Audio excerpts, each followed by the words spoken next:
Hello friends, आज की ताजा खबरों में आप सभी का स्वागत है। झारखंड की तमाम छोटी बड़ी खबर इस वीडियो में देखने को मिलेगी। सबसे पहले बड़ी खबर, गरीब और कमजोर वर्ग के लोगों को मिलेगा मुफ्त में वकील। एक बड़ी खबर की झारखंड में समाज के कमजोर वर्ग, एसटी, एससी और अन्य जरूरतमंद लोगों को झारखंड राज्य विधिक सेवा प्राधिकार बचाव पक्ष को मुफ्त में वकील उपलब्ध कराया जाएगा। झलसा इन वकीलों को 2 साल के लिए नियुक्त करेगा।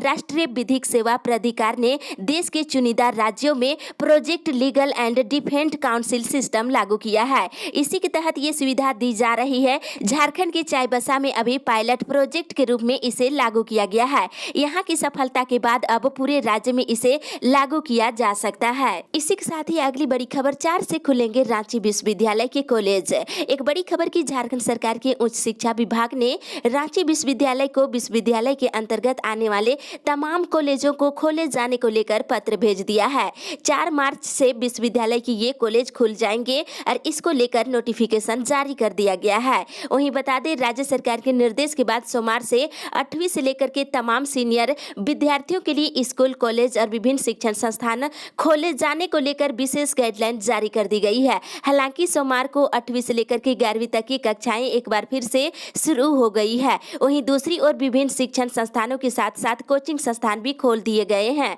वहीं रांची विश्वविद्यालय के एक भी कॉलेज सोमवार से नहीं खुला। विश्वविद्यालय को उच्च शिक्षा विभाग की ओर से पत्र नहीं मिला था। 4 से रांची विश्वविद्यालय के तमाम कॉलेज खुल जाएंगे। इसी के साथ ही अगली बड़ी खबर, मौसम विभाग से 3 से 4 दिनों में अधिकतम तापमान में होगी बढ़ोतरी। राज्य के दक्षिण हिस्सों में आज और कल आकाश में बादल छाए रह सकते हैं। शेष इलाकों में मौसम शुष्क रहेगा। वहीं 3 मार्च से इन इलाकों में भी मौसम साफ हो जाएगा। मौसम विभाग से मिली जानकारी के अनुसार झारखंड में अगले 3 से 4 दिनों में अधिकतम तापमान में 4 से लेकर 6 डिग्री सेल्सियस तक बढ़ोतरी हो सकती है और 2 मार्च को रांची का अधिकतम तापमान 35 डिग्री सेल्सियस के आसपास रह सकता है। इसी के साथ ही अगली बड़ी खबर, सदन में नियोजन नीति पर दिखी गोलबंदी।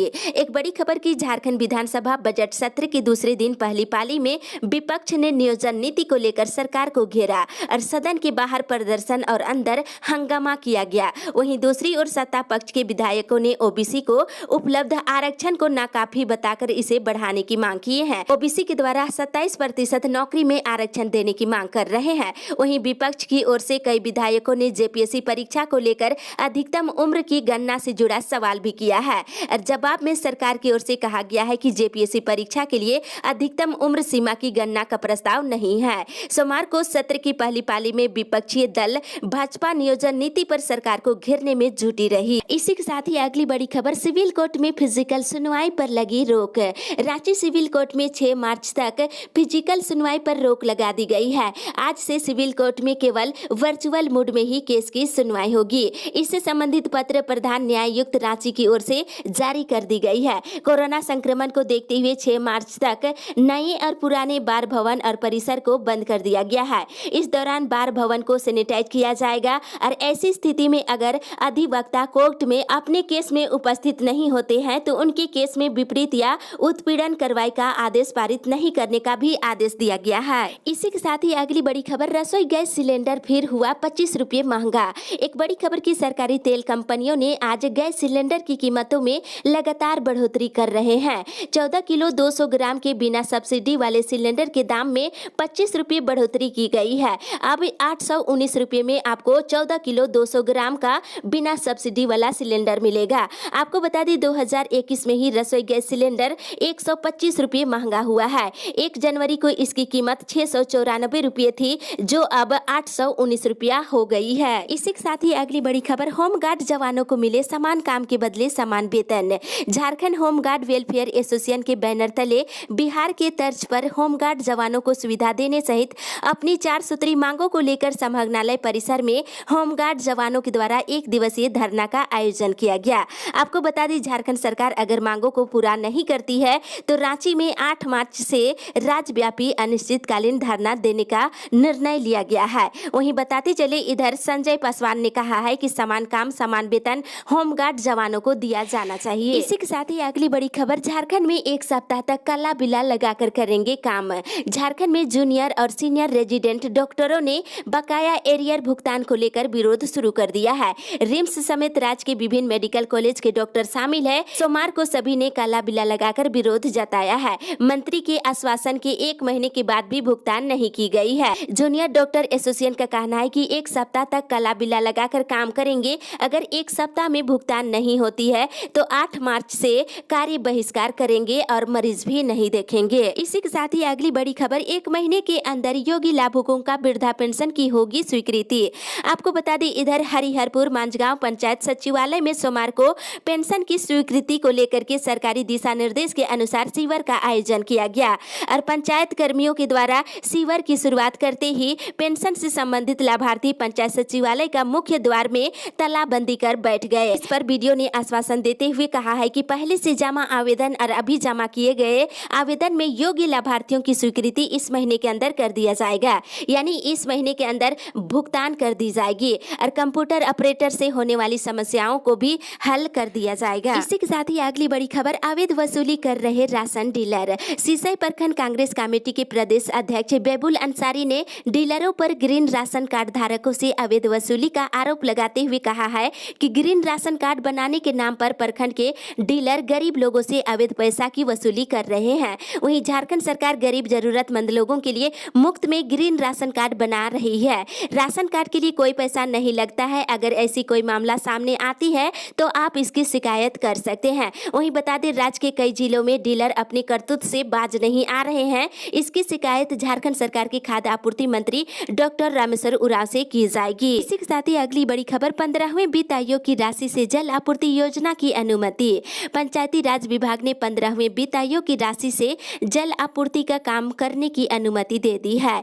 विभाग ने इस मद की राशि से लोगों के घरों तक पानी पहुंचाने की योजना चालू करने को कहा है। आपको बता दें, इस योजना के तहत लोगों के घरों तक पानी पहुंचाने की योजना बनाई गई है। घरों को नल जल योजना से जोड़ा जाएगा और विभाग ने सारे उपायुक्तों को स्पष्ट कर दिया है कि इस मॉडल के प्रकलन के आधार पर त्रिस्तरीय पंचायतों में सौर ऊर्जा आधारित जल आपूर्ति योजनाओं का क्रियान्वयन किया जा सकता है। इसी के साथ ही अगली बड़ी खबर, पुलिस कर्मियों और अफसरों को साप्ताहिक अवकाश नहीं। पुलिस मुख्यालय के आदेश के बाद भी किसी भी जिले में पुलिस कर्मियों और पदाधिकारियों को सप्ताह में 1 दिन की अवकाश नहीं मिल पा रही है। 20 जनवरी को छुट्टी देने में आ रही समस्या को लेकर पुलिस मुख्यालय के स्तर पर सभी जिलों के एसपी और रेंज डीआईजी के साथ बैठक की गई, लेकिन इसके बावजूद कोई हल नहीं निकल पाया है। वहीं बता दें, साप्ताहिक अवकाश नहीं मिलने की पुष्टि झारखंड पुलिस एसोसिएशन के अध्यक्ष ने किया है। उन्होंने बताया है कि राज्य में किसी भी जिले में रोस्टर के अनुसार किसी भी पुलिसकर्मी को छुट्टी नहीं दी जा रही है। जहां तक साप्ताहिक अवकाश का प्रश्न है तो इसे प्रदान करने में कोई लाभ नहीं मिलेगा, क्योंकि साप्ताहिक अवकाश के दौरान पुलिसकर्मी और पदाधिकारियों को जिला मुख्यालय में रहने का निर्देश दिया गया है। इसी के साथ ही अगली बड़ी खबर, डीबीसी में नई बहाली की प्रक्रिया जल्द होगी शुरू। डीबीसी चेयरमैन आरएन सिंह ने कहा है कि डीबीसी के वित्तीय स्थिति को देखते हुए नई बहाली की प्रक्रिया जल्द शुरू की जाएगी। वर्ष 2030 तक डीबीसी के विद्युत उत्पादन क्षमता बढ़ाकर 10,000 मेगावाट करने का लक्ष्य रखा गया है और थर्मल और सोलर प्लांट से बिजली उत्पादन बढ़ाया जाएगा। साथ ही टूरिज्म को भी बढ़ावा दिया जाएगा। इससे डीबीसी की वित्तीय स्थिति सुधरेगी। वहीं दूसरी ओर झारखंड हाईकोर्ट के जस्टिस एसके द्विवेदी की अदालत में पुलिस सब इंस्पेक्टर नियुक्ति मामले में गलत मॉडल पेपर को लेकर दाखिल याचिका पर कल सुनवाई हुई। जेपीएससी के जवाब के बाद अदालत ने प्रार्थी की याचिका को खारिज कर दिया है। इसी के साथ ही अगली बड़ी खबर, बीएड में रिक्त पदों पर दाखिला के लिए तीसरी काउंसलिंग। राज्य के बीएड संस्थानों में वर्ष 2020 से 22 सत्र में दाखिला को लेकर के 2 काउंसलिंग होने के बाद भी सीटें रिक्त रह गई है। झारखंड संयुक्त प्रवेश प्रतियोगिता परीक्षा परिषद ने अब इन रिक्त पदों को भरने के लिए तीसरी काउंसलिंग आयोजित करने का निर्णय लिया है। ऑनलाइन काउंसलिंग कल से शुरू हो रही है। 5 मार्च को अंतिम मेधा सूची प्रकाशन कर दी जाएगी और 7 से लेकर 10 तक ऑनलाइन रजिस्ट्रेशन और सीटों के विकल्प भरे जाएंगे। वहीं 15 से लेकर 20 मार्च तक आवंटित संस्थानों में नामांकन लिया जाएगा। इसी के साथ ही अगली बड़ी खबर, राज्य में बुजुर्गों और बीमारों का टीकाकरण शुरू। हेल्थ केयर वर्कर्स और फ्रंटलाइन वर्कर के बाद अब सोमवार से बुजुर्गों और बीमारों का कोरोना टीकाकरण शुरू हो गया है। पहले दिन 60 वर्ष से अधिक उम्र के 914 बुजुर्गों और गंभीर बीमारियों से जूझ रहे 126 लोगों ने कोरोना की पहली डोज का टीका लगवाया और पहले दिन बुजुर्गों और बीमारों के टीकाकरण की रफ्तार काफी धीमी रही और तकनीकी समस्या आने से भी परेशानी हुई है। वहीं खुट्टी में टीकाकरण नहीं हो सका है और वहीं साहेबगंज में महज एक व्यक्ति का ही टीकाकरण टीकाकरण हो सका है। चतरा, दुमका, गढ़वा, गुमला, जामताड़ा, खुट्टी, कोडरमा, लातेहार, लोहरदगा, रामगढ़ और सरायकेला खरसावां में 60 से अधिक आयु के बुजुर्गों का टीकाकरण तो हुआ, लेकिन 45 से लेकर 59 आयु वर्ग के बीमारों का टीकाकरण शुरू नहीं हो सका। इधर लोकसभा सदस्य संजय सेठ ने रांची के सदर अस्पताल में ही अपना निबंधन कराकर टीकाकरण कराया है। इसी के साथ ही अगली बड़ी खबर, सेल कर्मियों की महंगाई भत्ते में होगी कटौती। एक बड़ी खबर की steel authority of India limited के कामगारों के महंगाई भत्ते में 1.2% कटौती की संभावना है। अधिकारियों का डीए फ्रीज होने के कारण उन्हें महंगाई भत्ते का लाभ जुलाई 2021 तक नहीं मिल पाएगा।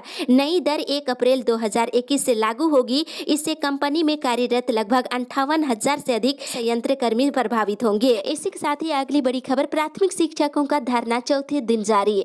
जिला शिक्षा अधीक्षक कार्यालय के सामने प्राथमिक शिक्षकों का धरना सोमवार को चौथे दिन जारी रहा।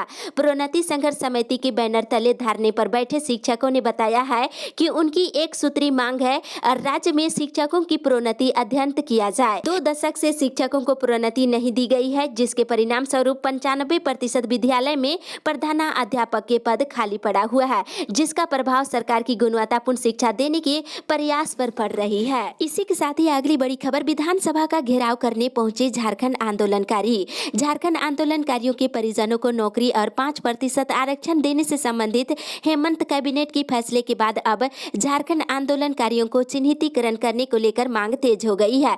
विधानसभा का घेराव करने पहुंचे हजारों समर्थकों ने हेमंत सरकार से झारखंड आंदोलनकारियों के चिन्हितीकरण में हो रही देरी की ओर ध्यान खींचा है। वहीं विधानसभा के सामने नए पुनदाग स्थित मैदान पहुंचे आंदोलनकारियों की सभा भी हुई। वहीं उन्होंने सम्मान और पेंशन की राशि बढ़ाने की मांग करते हुए शिष्टमंडल ने नियम को सरल बनाने की मांग की है। इसी के साथ ही अगली बड़ी खबर, बढ़ती महंगाई के खिलाफ सत्ता पक्ष का प्रदर्शन। सत्ताधारी दल की ओर से बढ़ती महंगाई के विरोध में सोमवार को विधानसभा परिसर में जोरदार तरीके से प्रदर्शन किया गया है। कांग्रेस पार्टी ने पेट्रोल डीजल की बढ़ती कीमतों के खिलाफ सड़क से लेकर सदन तक आंदोलन करने की बात कही है। वहीं झारखंड विधानसभा के बजट सत्र के दूसरे दिन सदन के बाहर सत्ताधारी दल के सदस्यों ने तख्ती लेकर के महंगाई का विरोध किया है। वहीं बढ़ती कीमतों के लिए केंद्र सरकार पर निशाना साधा है और साथ ही केंद्र सरकार के खिलाफ जमकर नारेबाजी की गई। इसी के साथ ही अगली बड़ी खबर, फिर केरोसिन ब्लास्ट, एक महिला गंभीर। हजारीबाग जिले में केरोसिन विस्फोट का मामला थम नहीं रहा है। सोमवार को मुफसिल थाना क्षेत्र के अमनारी में एक बार फिर से ब्लास्ट हुआ है। इस धमाके में एक महिला गंभीर रूप से घायल हो गई है। मिली जानकारी के अनुसार महिला 60% के करीब जल चुकी है। गंभीर स्थिति में इसे रिम्स रेफर कर दी गई है। स्थिति काफी गंभीर है। सवाल खड़ा ये होता है कि पूरी जांच की प्रक्रिया चली तब भी ये घटना घट रही है। केरोसिन ब्लास्ट और कितनों की जान लेगा ये कहा नहीं जा सकता है। वहीं पिछले दिनों हुई कई धमाकों में अनेक लोग घायल हुए थे और जांच के बाद उसमें कई ऐसे केमिकल मिले थे